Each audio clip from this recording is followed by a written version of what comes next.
So let's have a look at what is meant by the term burnout and what is meant by the term compassion fatigue, and how do they differ? Where do we find them? And what are the causes of these two conditions that appear to be so prevalent within the veterinary profession? Burnout is defined as physical, emotional, and mental exhaustion brought about by chronic stress. And chronic stress usually in the workplace. Burnout is accompanied by feelings of disillusionment and high negativity, and often increased cynicism around your situation and often around your profession.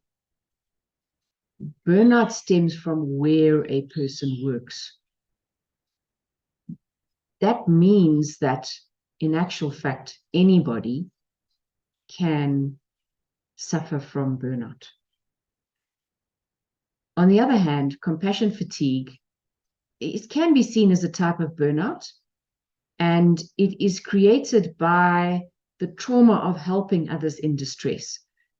So when we are constantly exposed to another person's emotional distress, then we can start to move into compassion fatigue. And once we move into that fatigue, we end up having a very, very decreased capacity for empathy. So we no longer appreciate, or we are no longer able to empathize, find within us the emotional capacity to deal with the other person's emotional distress.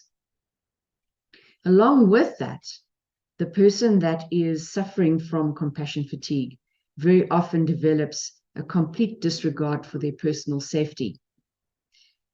And compassion fatigue, as opposed to burnout, compassion fatigue is brought on by the type of work that a person does.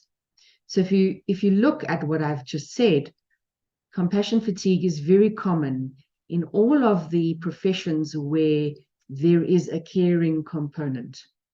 So we see compassion fatigue not only in the veterinary fraternity, but also medical, nurses, occupational therapists, psychologists, all of the people that are tasked with looking after another's physical, mental, and emotional well-being.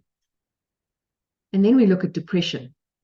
Depression very often coexists with these other two conditions, and suicidal thoughts are commonplace.